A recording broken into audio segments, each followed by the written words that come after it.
Joybo. Amashyi menshi kuri serpe wa Joybo. Serpe yaraburiye serpe. Serpe. Serpe pro ajya mu ndabona serpe bogor. Ego.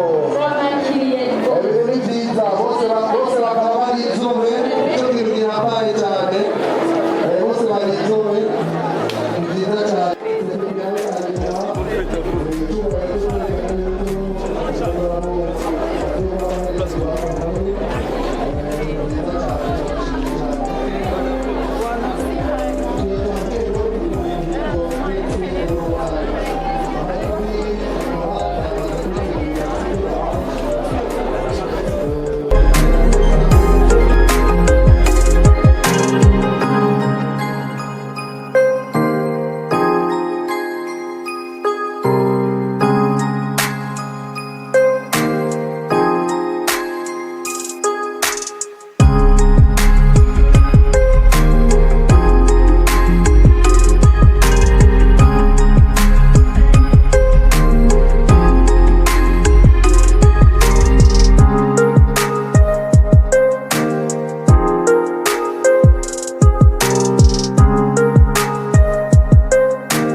ndazi yuko batagorana rero uno umwanya wo gushima ukuba mu gisabisho ange asura twibutse les places zigenewe de prière hama duheze duhaguruke nguheze utanguye c'est là où il y a beaucoup de programmes muguma mubona abantu bagiye hariya abantu bagatelefone nakara guhamagaye kubera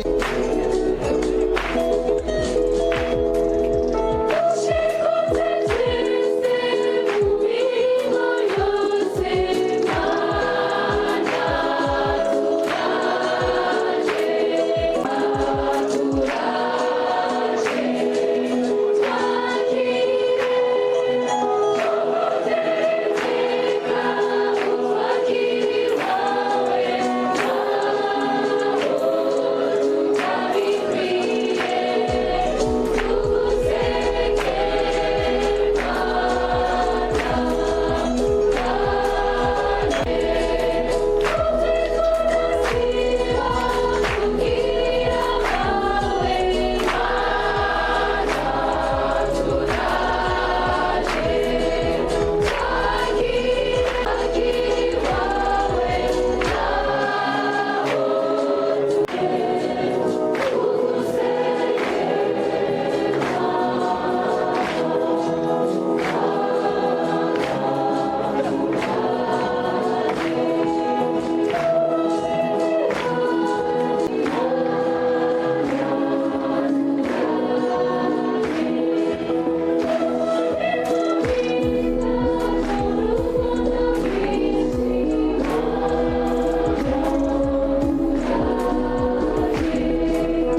umwigishwa aruta umwigisha, ariko umwigishwa nyawe wese azomera nk'umwigisha wiwe.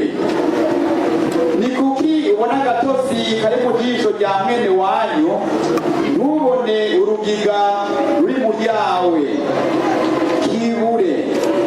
Bishoboka bite ko ubwira mwene wanyu uti mugenzi igenda gutosore akatsi kari mu jisho ryawe, wewe utabona urugiga ruri mu jisho ryawe? Wamwangushiwe, banza ukure urugiga ruri mu jisho ryawe, hanyuma ubone gukura akatsi kari mu jisho rya mwene wanyu. Kandi nta giti cyiza cyama ibyamwa bibi, nta n'igiti kibi cyama ibyamwa byiza. Igiti cyose cyerekanwa n'icyamwa cyacu bwite. Ntawamura ifigiye ku mahwa, ntawaha ibyamwa by'imizabibu ku mikere. Umuntu w'intungane akura mu ntabonwa yiwe y'ubutungane ibintu byiza, nawe umuntu mubi agakura mu byiwe bibi ibintu bibi. Nanone umuntu avuga irivuye ku mushaha. Twakirega dushimagiza inkuru nziza ya Kristo.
wote.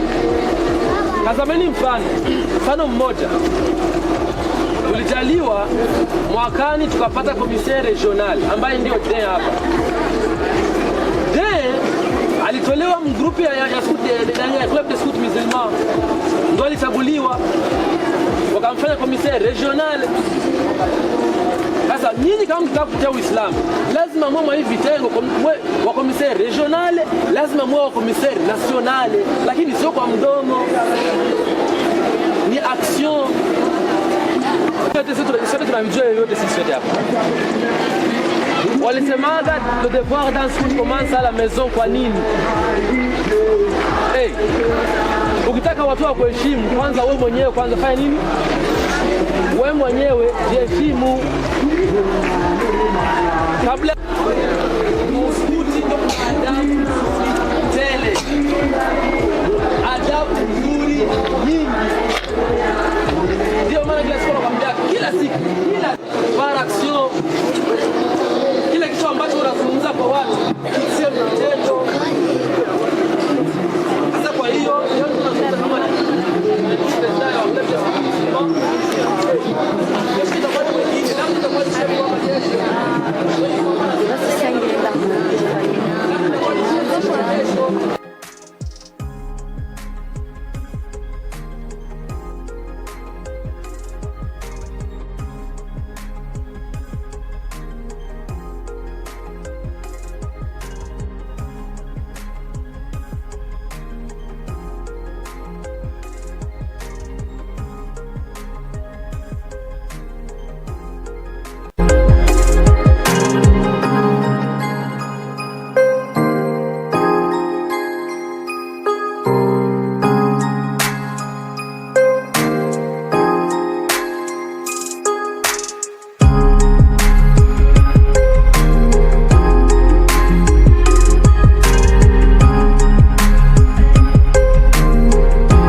nyakubahwa mushikiranganji w'ubudandaji amahinguriro gutwara abantu n'ibintu n'ingenzi, nyakubahwa muyobozi mu bushikiranganji bwo guharuka inkino n'imico kama, nyakubahwa waje userukiye umusaneri wa komine Mukaza, nyakubahwa waje userukiye biro regional Afrique, nyakubahwa waje muserukiye AMG, nyakubahwa waserukiye commissaire general nawo mwagendanye muri equipe nationale, nyakubahwa commissaire general w'abagide mu Burundi nawo mwagendanye muri equipe nationale, nyakubahwa president wa comité regional Imbo nabo muri kumwe muri komite yanyu, nyakubahwa wa commissaire regional, nyakubahwa wa chef de district, nyakubahwa wa chef de groupe, nyakubahwa wa chef w'ama unité guide, nyakubahwa wa scout n'abagide, tugira amahoro, tugira amahoro, tugira amahoro n'iterambere mu Rwanda.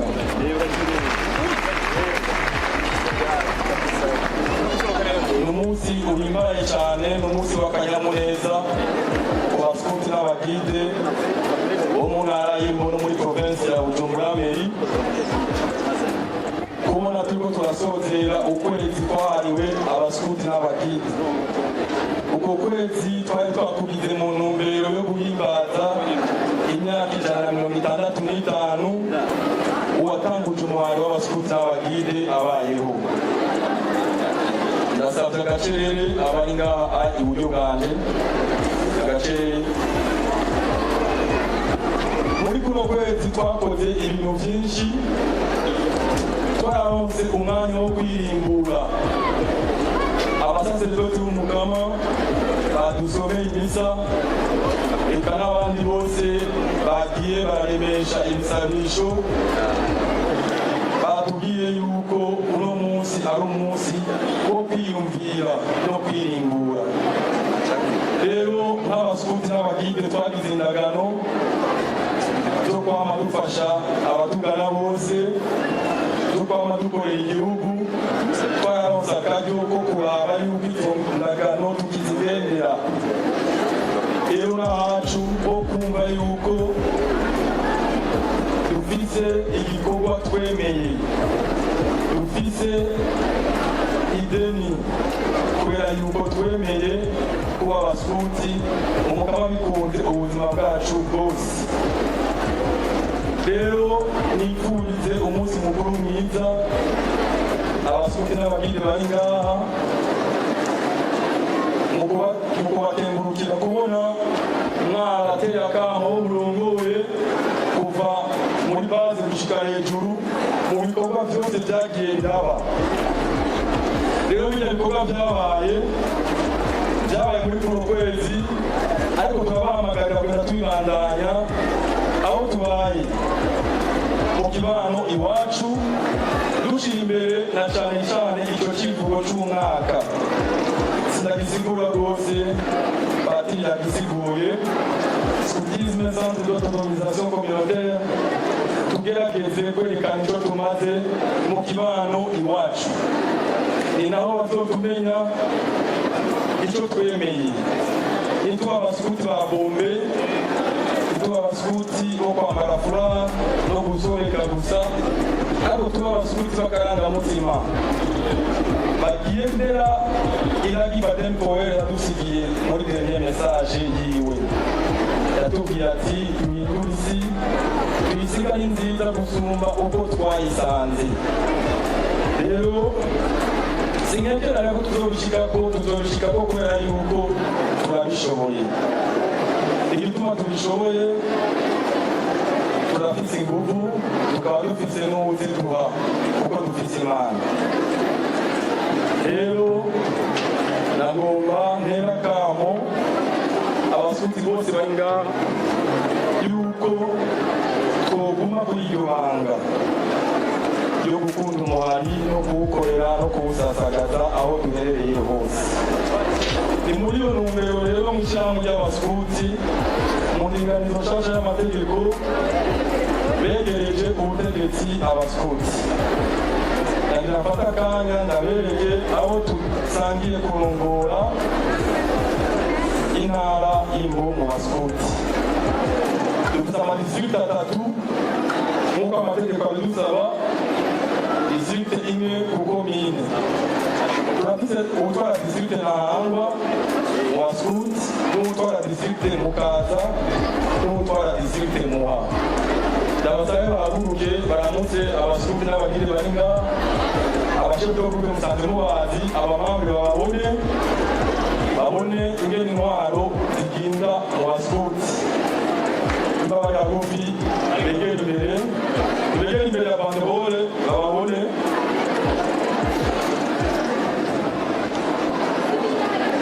Ubakomera amashyi cyane abone uwo batwara uno munsi. Ujya yambaye amarori y'izuba atwara distrikite Muha, ujya ari hagati atwara distrikite Mukaza, uyu nawe aheza ino yambaye amarori y'amaso atwara distrikite Ntahangwa. Ndasabye mubongera amashyi cyane. Murakoze. Abo dufashanya kurongora rejo y'Imbo, abenshi bari mu bikorwa bariko barazigiraga, ibikorwa ni byinshi, ariko tubatumire kuzovizita site web yacu, muzobasanga ko hariho na roll-up twasohoje irihajya imaze iminsi isirika ku marezo sosiyo. Uwuzokenera byinshi amazina yabo arihajya nabo ni mubaha amashyi ko iki gikorwa n'icyari gukunda iyo batikanga. Ayo mashyi na nyuma kumi niyo yemera.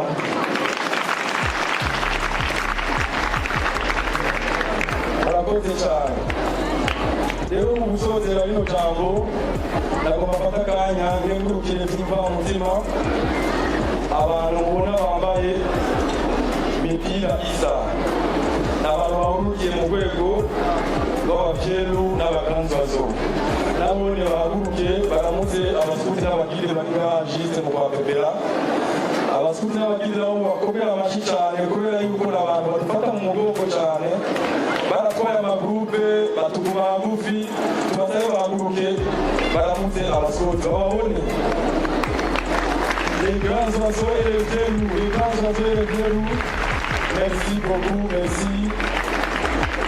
Shangira kongengurukira bimwe by'imva mutima, umwe muri abo oyi nuko atari ngaha hagufi, ariko ndazi ubutumwa buramushikira kubera yuko biraba uno munsi biriko bica ku mbuga ngurukanabumenyi.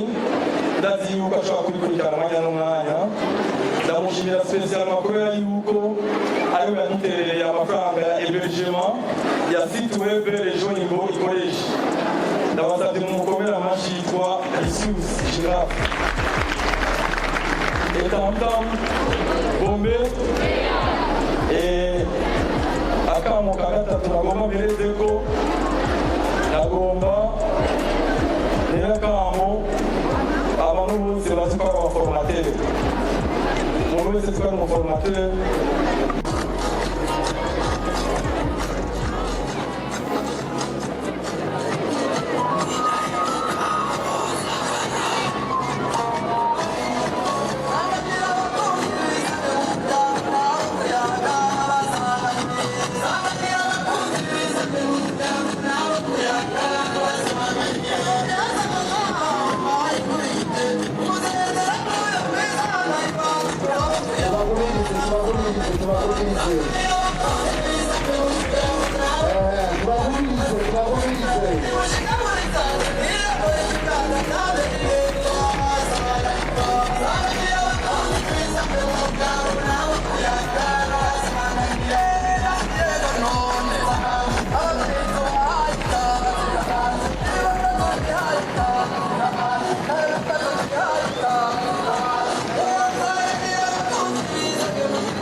umwana w'umwigeme agiye kwami kandi ariko atahura ibyo arimo niyo ariko araja akura afite kazoza abo niyo ariko araja iyo adafite rero reference arabirako bicaye umugora nicyo gituma asubiriye kandi ndashimika cyane aba responsable turi ngaha twese dusubire twibutsanye mbega twahamagariwe gukora iki kubera iki badutoye kugira ngo tuje imbere y'abandi ni ukubera yuko hari icyo batubonye dushobora kunganira abandi rero muri uko kunganira abo turongoye dusubire twirimbure kuko ni umunsi mukuru n'ibyo w'iciyumviro iciyumviro cyacu rero tukiroreshe ku cyo twemeye muri komesi yacu y'abagizi iciyumviro cyacu cy'uyu mwaka turabe ingene tugishyira mu ngiro mu bikorwa bitandukanye tubwirizwa gukora muri kominote igizwe ntayibaho iyo itari muri kominote ni ukuvuga ibikorwa ntituja kubikorera muri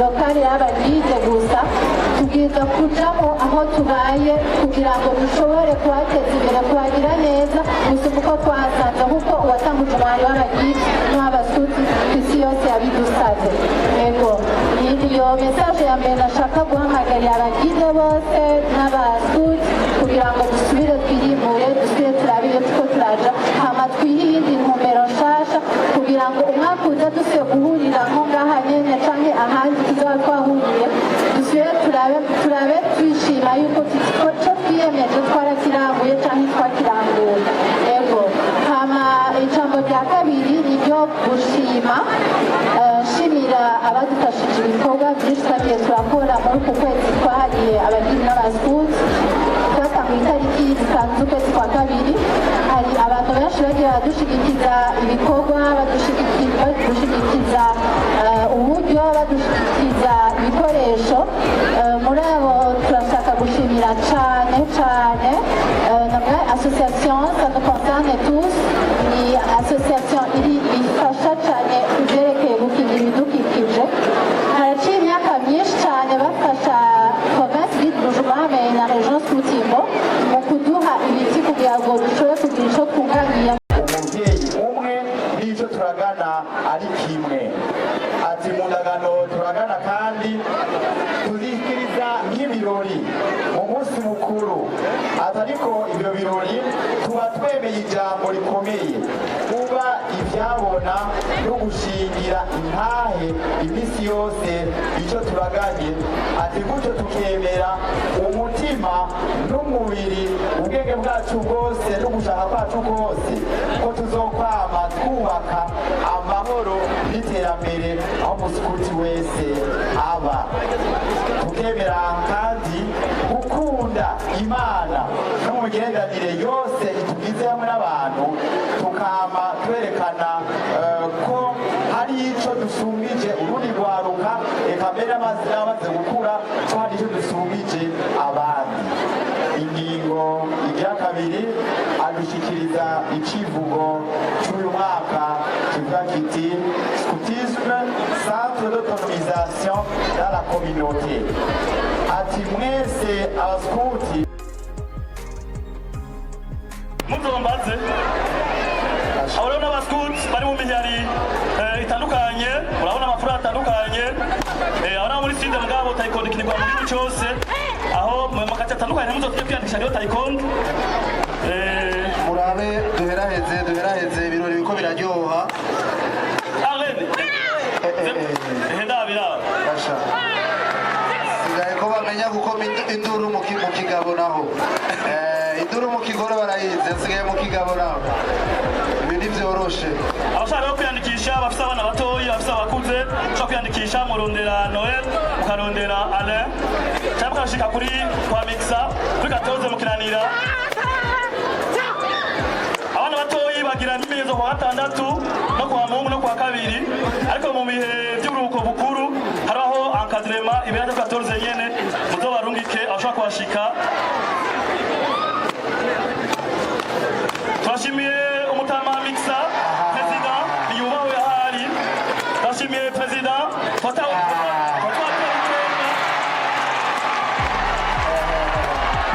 bababwiye bigiye koroha habuze kiri gusa ibindi byose bimeze neza twatewe na secrétaire nuko yafatira cyagenda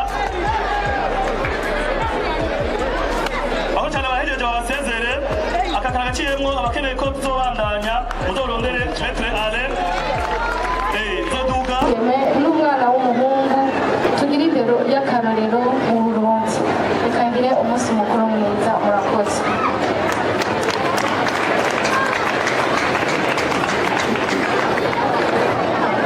Toujours toujours.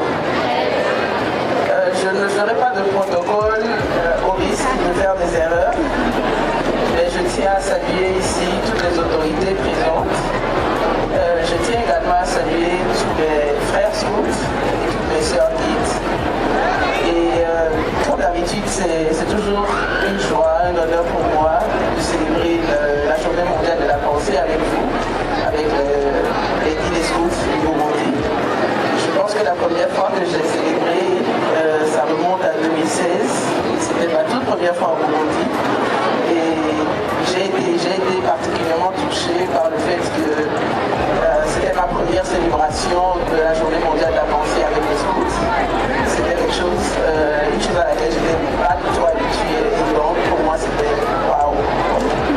Et donc, je m'y suis habituée, je dirais, depuis que je suis au Burundi maintenant. Et c'est vraiment une joie pour moi d'être là, encore aujourd'hui, pour célébrer la journée mondiale de la pensée. Et je pense que tout le monde le sait, c'est une occasion pour nous de célébrer notre amitié scout et guide, notre fraternité également. Et je ne ferai pas un discours, mais pour moi c'est beaucoup plus pour vous saluer, pour vous remercier pour tout le travail que vous faites à l'endroit des filles, des garçons. Et au nom du Conseil mondial aussi, je passe par ce canal pour vous souhaiter une très très bonne fête de la pensée et également au nom de tout le comité de la région Afrique. Juste un petit rappel peut-être du thème mondial, un instant.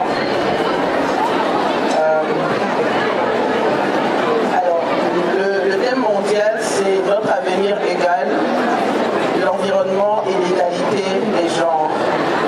Et ce thème cette année souligne l'importance de l'environnement dans le contexte de l'égalité des sexes et des genres. Et comme je le disais tantôt, la journée mondiale de la pensée, c'est vraiment l'occasion pour nous de réfléchir en dehors du fait que nous célébrons, que nous fêtons, que ce soit vraiment une occasion pour nous de penser. Et là, je parle au nom des guides, de penser vraiment à toutes les questions qui touchent à la fille.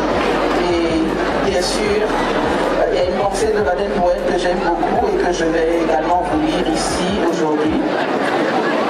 Il dit « Tâchez de quitter cette terre en l'ayant rendue meilleure que vous l'avez trouvée.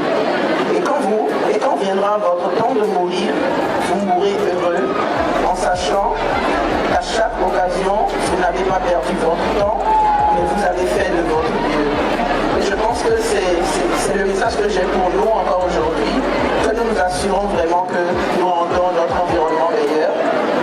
Et ça commence par chacun de nous, tous autant que nous sommes. Je me rappelle une fois, j'étais avec des gens et ils se plaignaient du fait que la mairie ne faisait pas bien son travail parce que voilà, les rues étaient sales. Et je me suis senti...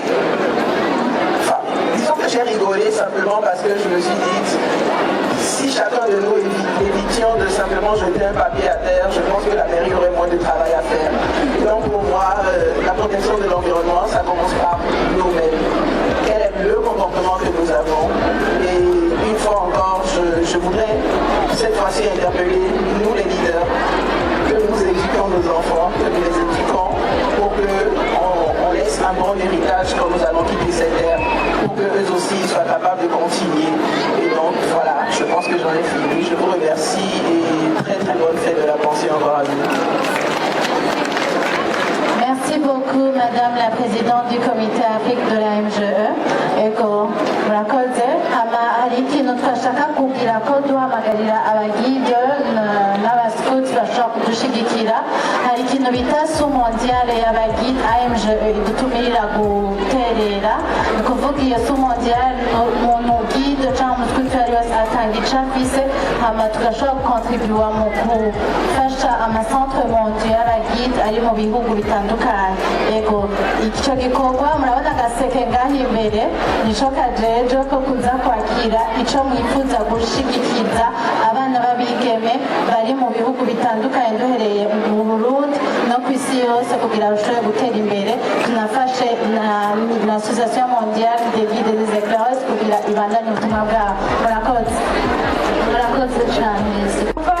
Mvuga amajambo menshi kugira ngo sisubire n'ibyo abandi bavuze, ariko sinorangiza ntashimye nanje, ntashimye abashoboye kuduha ibirori nk'ibi. Ni ukuri biraryoshe kandi turabashimiye cyane. Turashimiye province guide ya Bujumbura na region Imbo mu baskuts kubona bashoboye kuduha ibirori nk'ibi. Ntibyoroshe kuko ushobora kuorganiza ibintu nk'ibi mu bana bangana gutya, ariko n'ukuri ni ibyo gushimirwa. Rero sinashaka kurangiza nanje ntahaye ijambo uwundongoye muri Afurika, notre présidente arongoye abagide au niveau Afrique, ko twagiriwe ibakwe akaba ari ngaha mu Burundi. Twashaka nawe tumuhe akajambo gato abaramutse yongera agire n'icyo ababwiye. Rero ndangiza reka ndabifite kandi umunsi mukuru mwiza, umunsi mukuru wa thinking day mwiza, utubere umunsi wo gusubira twiyumvira tugire icyo ni abenshi bazinduka baza muri komine nziza ya Mukaza. Rero muri komine itekanye mu mice yose iyigize komine, rero ikunda kuberamwo n'ibirori bitandukanye. Namwebwe nagira rero ndabashimire ko mwiyumviriye gukorera ibirori muri no komine, cyane cyane Zorero. Reka rero